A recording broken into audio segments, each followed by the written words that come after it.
नमस्कार दोस्त friends, modern history पढ़ते वक्त ये तीन टर्म्स अक्सर हमारे सामने आते हैं। तो आज हम समझेंगे कि प्रेसिडेंसी, प्रोविंसेस, प्रिंसली स्टेट्स का क्या मतलब है और इनके बीच में क्या डिफरेंसेस है। चलिए हम बात करते हैं प्रेसिडेंसी की। देखिए 1613 में जहांगीर ने इनको इंडिया में ट्रेड करने का परमिशन दे दिया और ओवर द टाइम इंडिया के अलग अलग पार्ट्स में ईस्ट इंडिया कंपनी ने फैक्ट्री बनानी स्टार्ट कर दी। फैक्ट्री का मतलब क्या है कि वहां पे जो ईस्ट इंडिया कंपनी है वो अपने ट्रेडिंग वाले जो आइटम्स हैं वहां पे वो स्टोर कर सकते हैं। सिर्फ स्टोरेज की फैसिलिटी मिली जिन सामानों का उनको ट्रेड करना है। लेकिन बाद में ईस्ट इंडिया कंपनी को ये रियलाइज हो गया कि अगर इनको पूरे इंडिया में रूल करना है तो उनको फैक्ट्रीज की नहीं, फोर्ट की जरूरत है। क्योंकि जब आप फोर्ट मतलब क्या होता है, किला। जब आप किला बनाएंगे तो किले बंदी करने के लिए आपको अपनी आर्मी मिलेगी और आप अपने किले के अंदर अपना आर्म और एमिनेशन भी रख सकते हैं, मतलब हथियार अपने फोर्ट के अंदर रख सकते हैं। और जब इनसे राजा पूछते थे कि आप फोर्ट क्यों बना रहे हैं, किले क्यों बनवा रहे हैं, तो ये बोलते हैं हम अपने सामान की सुरक्षा के लिए फोर्ट बना रहे हैं और हमारी सेना हमारे सिर्फ फोर्ट की सुरक्षा के लिए वो बाहर नहीं जाएगी। तो राजा भी इन सब चीजों पे ध्यान नहीं देते थे। तो ऐसे ईस्ट इंडिया कंपनी ने मद्रास में एक फोर्ट बनाया जिसको हम बोलते हैं फोर्ट सेंट जॉर्ज। और जो फोर्ट के नाम थे वो उस टाइम के ब्रिटेन के महाराजा के नाम पे रखे जाते थे। तो पहली प्रेसिडेंसी बनी 1640 में, मद्रास प्रेसिडेंसी। वैसे ही बॉम्बे में भी एक फोर्ट बनी, उसको भी हम बोलते हैं फोर्ट सेंट जॉर्ज। और बॉम्बे प्रेसिडेंसी कब बनी? 1687 में। देखिए बॉम्बे जो पहले था वो पहले पुर्तगालियों के कंट्रोल में था, लेकिन पुर्तगाल के महाराजा ने ब्रिटेन के महाराजा को बॉम्बे को गिफ्ट में दे दिया और ईस्ट इंडिया कंपनी ने ब्रिटेन के महाराजा से बॉम्बे को लीज पे ले लिया और ईयरली उनको पेमेंट करते थे उसके लिए। ऐसे पूरे बॉम्बे पे ईस्ट इंडिया कंपनी का कंट्रोल हो गया। अब देखते हैं थर्ड प्रेसिडेंसी। थर्ड प्रेसिडेंसी थी फ्रेंड्स बंगाल प्रेसिडेंसी, जो बनी 1690 में। देखिए बैटल ऑफ बक्सर हुआ था 1764 में।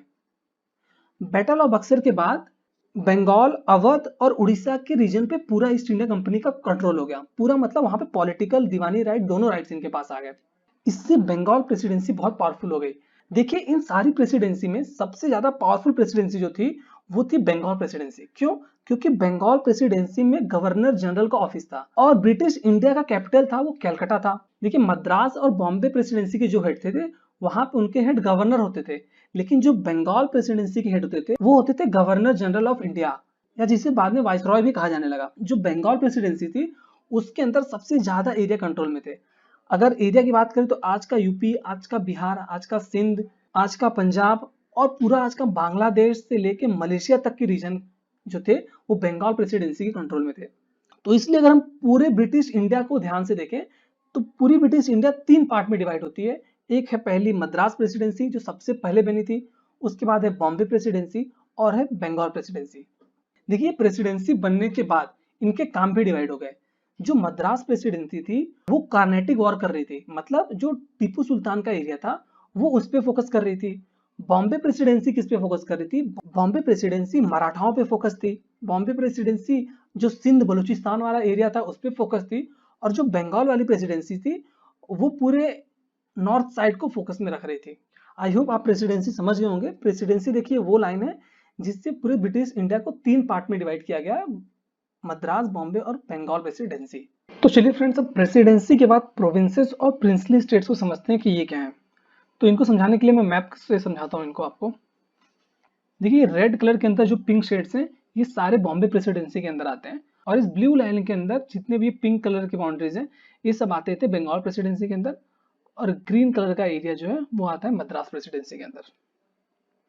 अब देखिए जो बंगाल प्रेसिडेंसी है या कोई भी प्रेसिडेंसी है वो इनिशियली तो इन्होंने छोटा सा एरिया ही एक्वायर किया था। फिर over the period of time उन्होंने बहुत से बैटल्स वहां के लोकल रूलर्स के साथ लड़े। जैसे बैटल ऑफ बक्सर के बाद इन्होंने बिहार को अपने कब्जे में ले लिया, यूनाइटेड प्रोविंस को अपने कब्जे में ले लिया और ये उड़ीसा वाला पार्ट भी अपने कब्जे में ले लिया। तो ये जैसे जैसे लड़ाई करते आते थे वहां के एरिया को अपने कंट्रोल में लेते थे और उस एरिया को आपस में मर्ज करके या अपने कन्वीनियंस के हिसाब से वहां पे वो बाउंड्री डिसाइड करते थे और एक प्रोविंस बना देते थे। जैसे देखिए यहाँ पे यूनाइटेड प्रोविंस बना दिए हैं, यहाँ पे सेंट्रल प्रोविंस बना दिए हैं, पंजाब प्रोविंस है, ये शिमला प्रोविंस है। ये मतलब जितना इन्होंने एरिया एक्वायर किया ये अपने हिसाब से बाउंड्री बनाया और वहां पे वो प्रोविंसेस बनाते चले गए। प्रोविंसेस में वो सारे रूल लागू होंगे जो ब्रिटेन की पार्लियामेंट से पास होके आते थे।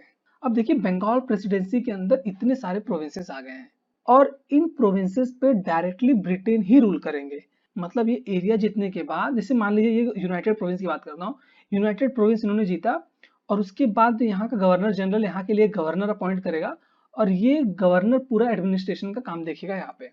वैसे ही जितने जितने प्रोविंसेस ये बनाते जाएंगे, हर एक के लिए एक गवर्नर अपॉइंट होगा और वो गवर्नर ही उस एरिया को मॉनिटर करेगा। मैं फिर से बता देता हूँ, प्रेसिडेंसी के अंदर बहुत सारे प्रोविंसेस आते थे और उन प्रोविंसेस पे वो सारे रूल डायरेक्टली लागू होते थे जो ब्रिटेन के पार्लियामेंट से पास होता था ईस्ट इंडिया कंपनी के लिए। प्रोविंसेस पे east India company directly rule करती थी अपने गवर्नर के थ्रू। अब देखते हैं हम प्रिंसली स्टेट्स क्या है फ्रेंड्स। देखिए, आजादी के टाइम लगभग इंडिया में 11 प्रोविंसेस थे और 562 प्रिंसली स्टेट्स थे। अभी आपको जितने येलो वाले पार्ट दिख रहे हैं ना, ये सब प्रिंसली स्टेट्स हैं। अब इस येलो वाले पार्ट में भी बहुत से छोटे छोटे, कोई महाराजा, कोई नवाब, ऐसे बहुत से छोटे छोटे राजा थे वहां पे। तो ब्रिटिशर्स क्या करते थे, इन राजाओं के साथ लड़ाई करते थे, उनके एरिया को जीत जाते थे, लेकिन वहां पे डायरेक्टली कंट्रोल नहीं करते थे। वहां के राजाओं को अपनी कुर्सी पे बैठे रहने देते थे और उनके साथ वो सब्सिडरी अलायंस कर लेते थे या तो कोई ट्रीटी साइन कर लेते थे।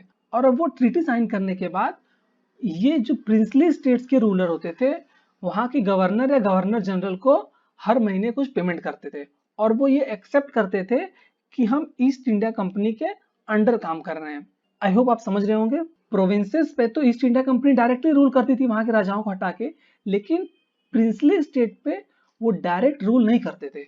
वो वहां के महाराजाओं को रहने देते थे, वो अपने हिसाब से अपने लॉ बनाएंगे, अपने हिसाब से एडमिनिस्ट्रेशन देखेंगे, बट वो ईस्ट इंडिया कंपनी के अंडर होंगे। वहां के रूलर जो होंगे वो लोकल होंगे।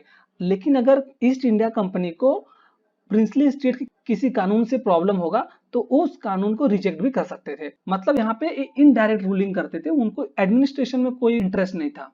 आई होप फ्रेंड्स आपको प्रिंसली स्टेट, प्रोविंसेस और प्रेसिडेंसी में डिफरेंस अच्छे समझ में आ गया होगा। चलिए एक बार फिर से रिवाइज कर देता हूँ कि ये देखिए एक बहुत बड़ी प्रेसिडेंसी है। जैसे देखिए ये एक बहुत बड़ी प्रेसिडेंसी है, कौन सी, बंगाल प्रेसिडेंसी के अंदर बहुत सारे प्रोविंसेस आते थे। प्रोविंसेस पे ईस्ट इंडिया कंपनी का डायरेक्ट रूल होता था क्योंकि वहां पे वो गवर्नर या लेफ्टिनेंट गवर्नर या कमिश्नर अपॉइंट करके वहां पे डायरेक्ट रूल करते थे और वहां के लिए वो लॉ भी बनाते थे और वो इम्प्लीमेंट भी खुद करते थे। लेकिन प्रिंसली स्टेट के साथ वो डायरेक्ट रूल नहीं करते थे। प्रिंसली स्टेट्स को जीतने के बाद वहां के राजाओं को ही वहां का एडमिनिस्ट्रेशन का काम देते थे।